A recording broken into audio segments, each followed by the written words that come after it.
only reason the band is called Sammy Hagar and the Circle and not just the Circle is because of marketing reasons. He says we get paid way more money by calling Sammy Hagar and the Circle than just calling the Circle. He says for promoters, he says it's too hard to just promote the Circle. He says that's not going to work. You need to put your name in there because then people know what they're going to get. Interesting, right? Yeah, not surprising. Right. Not surprising. Yeah. Although that's true, but I still see the Circle as a Sam-led project. Oh, yeah. Yeah, totally. No, absolutely. So anyway, the other thing that Sam did was they did that live from the Troubadour show from West Hollywood on, I think it was May 7th. They did a nice full set of their 19 songs. Prior to that, they opened up their tour April 19th at the Sierra Resort in Reno, Nevada. And they did a 19-song set list, starting with Trust Fund Baby into There's Only One Way to Rock, then to Three Lock Box, Pound Cake, I Can't Drive 55, Can't Hang, Seventh Seal, which was a nice new cut in there, which is from Van Halen's 1995 album, Balance. Finish What You Started, Right Now, Devil Came to Philly, Full Circle Jam, Chump Change, Rock Candy, Why Can't This Be Love, Rock and Roll, Heavy Metal, Mas Mesquila, and the encore of Eagles Fly, When It's Love, and Affirmation. Now, what he has been doing is flip-flopping When It's Love and Best of Both Worlds. And it seems like Best of Both Worlds is winning out because they're doing more and more of that as the tour goes on. I would love to see a set without When It's Love, that's for sure. Nothing against that song, but I prefer Best of Both Worlds. So he did this show at the Troubadour as well, and that aired. So now here's the funny thing about the show. So the Troubadour is in West Hollywood, right near where Mike lives. You know, Trust Fund Baby, and they messed up the lyrics a little bit, and it was kind of funny. And then we went on the Sammy Hagar typical announcing the wrong dates to the song. So he announced Three Lock Box. He goes, 1983, which was wrong because it's 1982. Pound Cake, he says 1992, which is wrong because it's 1991. Oh, my God. It's a year off his... Then Mike, you can see how comfortable Mike is. He starts ribbing Sam. And Sam goes, I never played the Troubadour before. I would have came down here and rocked this place. He goes, Sam, that was before they built it. So he's breaking his chops. He goes, I'm going to get you back, Mike. I'm going to get you back. So now Mike did some singing. You know, he was singing on I Can't Drive 55. He took a verse and then he sang on Why Can't This Be Love and a couple other songs. He was doing some. He even let Mike do the part, you know, where and I Can't Drive 55. He goes, it took me 16 hours to get to Long Island today. You know, he does that. He always adds in wherever he's playing, right? So right. He had let Mike do that part, and Mike said, I'm glad to be playing in L.A. today, or whatever he said. You know, I'm glad to be playing home in L.A. today, or something like that. So it's kind of funny. So then he also said, he goes, you know, right now, 1992, remember this one? Which is kind of funny because they got it wrong. And then Mike Anthony got on the mic, and he says, this is a real homecoming for me, because in the early 70s, for Van Halen, this was our stomping grounds. He says, but the place seems a little smaller than I remember it. He goes, but I'm having more fun now in this band than I ever did. So he kind of made a real statement to go out of his way to state how happy he is in the Circle. So what do you, did you hear that, Dave? Oh, you don't have Sirius XM, right? No, I don't. I did read about a few people who went to that show, and by all accounts, it was a great show. Sam was in good form, and everybody had a good time. You know, very small, very intimate show. So by all accounts, it was really rocking. Absolutely. And, of course, one last Sammy piece of news. Sammy and Guy Fieri, and we thought they were the same guy, but they're actually not. They're actually not. Guy Fieri is going to play Sammy in the Van Halen biopic. So he should. They have joined forces, these two brothers of another mother, to team up to make what else? An alcohol. Santo Fino Blanco, which I believe is like a white tequila. So it's and the other one that Sam did with Adam Levine is Santo Mesquila, I think it was called, right? So that's more like mesquila mixed with tequila. This is a white tequila that he likes. Sammy calls it the most amazing tequila he's ever sipped. Of course he does, because he's a businessman. Right. Well, we should see him wearing the shirt any day now. Oh, he's already doing it. Too late. Oh, is he? Okay. Too late.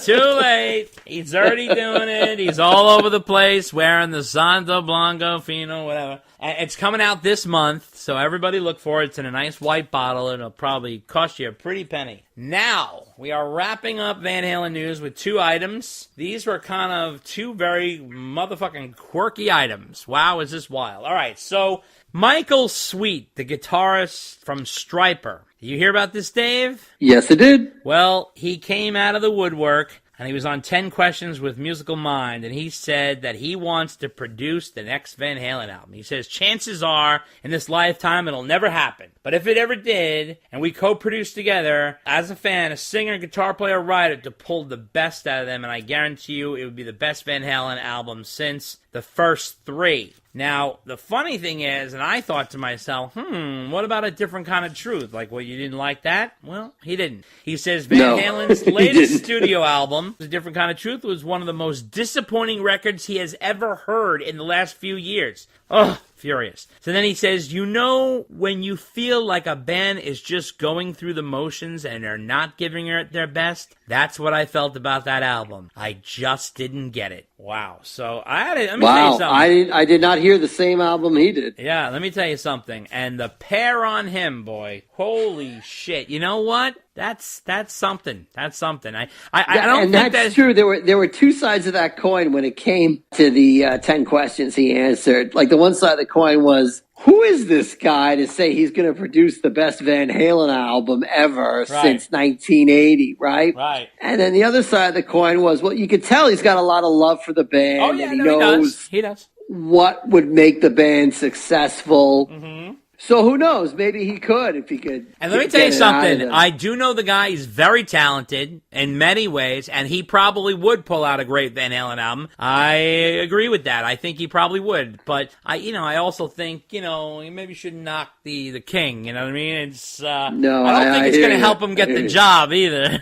No, I don't think so. No. Well, our last item, this announcement of 6 Degrees of Van Halen. Is this a party game, a drinking game, a late-night strip poker? Nope, it's a new band from Bart Walsh, the former David Lee Roth guitarist and Atomic Punk guitarist, which was the tribute band for Van Halen, is putting together a Van Halen cover band. And he has Brett Tuggle on keys from the David Lee Roth era and Paul Shortino on vocals. You may remember Paul Shortino as the lead singer of Quiet Riot, replacing Kevin DuBrow, the late Kevin DuBrow. And drums and bass are to be announced. Originally, he talked about Billy Sheehan on bass, and then all of a sudden that disappeared. So, I don't know what happened there. So, it will be a fluid band with members coming in and out, and the focus will be on the classic 1978 to 1984 era, and he calls it 6 albums, 6 years, 6 strings that changed the world. But I do want to note that's 7 years. 78, 79, and 80 is 3 years. 81, 82, 83, 84 is 4 years. So let's change that to 6 albums, 6 years. No. 6 albums, 7 years, 6 strings. Oh, but anyway. Man, please let me do the math. Let me do international relations. Right. International relations and the math. That's you, all right? So, wow. The idea, I need new business cards. All right, we'll get them printed up tomorrow. We'll go. All right, thank you. And we'll go to. I gotta put the order in with Staples. The idea came from Walsh's touring manager from the Roth days, Kieran McClellan, who scouted Walsh for Roth and David Lee Roth's sister Allison back in the day, and the gigs are coming up soon. So, possibly in the fall, we shall see what becomes of the 6 Degrees of Van Halen, not to be combined with the 6 Degrees of Kevin Bacon. In fact, Kevin Bacon could maybe join on guitar or bass guitar and drums. What do you think, Dave? He is a musician. He is? Sure, why not? He's got a shot. All right, well, that wraps up Van Halen news. And that's the way it is. Good night. And we are on to our new mailbag segment where Dave whips us through as fast as we can possibly go. Then we are on to our full-blown discussion about the new Sammy Hagar and Circle album, Space Between, followed by our full-on interview with Guitar World editor Andy Aledort, who spent an entire day at 5150 with Billy Corgan, who interviewed Eddie Van Halen, and he hung out with Al and Ed, and he's got all kinds of crazy stories from that time when they did that big cover story in the mid-90s promoting Balance. And that's all coming up. Take a listen. This is Lonnie Watley. He was a star under Rhodes at SDNY. Chuck trained me, worked closely with him. I can tell you, if he is preparing his wife for the hearing, she will be well prepped. She'll be ready to kill, and she will say absolutely anything she needs to in order to win. True or not? What is your relationship with them now? I need to know that. Have hooks in me? No, we don't. Sarah relayed to me what happened between you and Wendy, and my experience was similar. Brought close just to be expelled, like Sammy Hagar and Van Halen. Because in the end, the Rhodes only really take care of the Rhodes. Sounds a lot like the Axelrods. Either way, let's go get them. The event you've been waiting for. The return of Van Halen. Sit down, Waldo. Celebrating the 3rd anniversary of the Dave and Dave Van Halen podcast. Have you seen Junior's grades? Featuring the ultimate Van Halen tribute band, Romeo Delight. I can barely see the road from the heat coming off.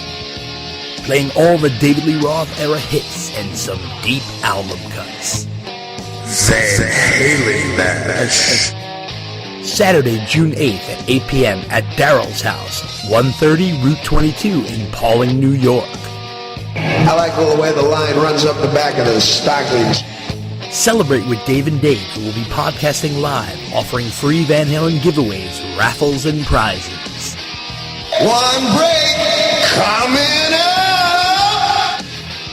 Tickets are $20. Van Halen. Saturday, June 8th at 8 p.m. at Daryl's house in Pawling, New York.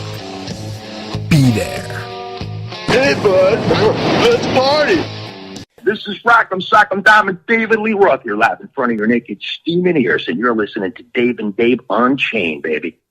Pick up the top seller, Van Halen Rising, How a Southern California Backyard Party Band Save Heavy Metal, the new book by Greg Renoff. Learn about the early history of one of America's most decorated rock bands. Renoff goes deep into the Pasadena roots of the Van Halen brothers, David Lee Roth and Michael Anthony. Go to VanHalenRising.com, where you can get autographed copies of the book, t-shirts, guitar picks, beer koozies, and more. VanHalenRising.com. Also available at Amazon.com. It hurts me to do that to generally good men. I'm sure the pain will subside as the Côte d'Azur comes into view. That it will. So, as the venerable David Lee Roth once said, might as well jump. All right, Dave, you know what time it is. Mailbag. Mailbag. Wow, this is really brand new. I'm excited. This got like a little Tony Basil thing going on there. Very nice. It's much easier than singing. Must have been the Fig Newtons. All right. All right, that's right. It's mailbag time again. And we have nice mailbag this time out, and we're going to start with Dave Pickerel. Dave, and he says here, what's your favorite movie with a Van Halen song in it? Here are my choices. Fire in a Hole from Lethal Weapon 4. Winner Takes It All from Over the Top. I think Eddie played bass on it. And number 3, Jump from Herbie Loaded. Honorable mention to Panama in the Netflix version of Lost in Space. Dave Pickerel. Yes, well, there's lots of Van Halen songs and movies, and I have to say my favorite films using Van Halen songs would have to be Superbad, where they use Panama when the police are spinning around in the empty parking lot. I love that scene. And then I also love Jamie's Crying in Private Parts, the Howard Stern movie, and of course, the most creative is probably Everybody Wants Some from Better Off Dead, which is always a classic. So what about you, Dave? I was also going to say Better Off Dead. Yeah, that's a good one. That's a classic. Okay, all right, cool. So we are on to letter number 2. Another Dave, Dave Moses, who likes to refer to himself as the fourth Dave. And he says, I wanted to address and defend Diver Down. So 5 of the 12 songs are covers. Big fucking deal. First off, every solo in each of those songs and every fill is completely original. Ed gives you the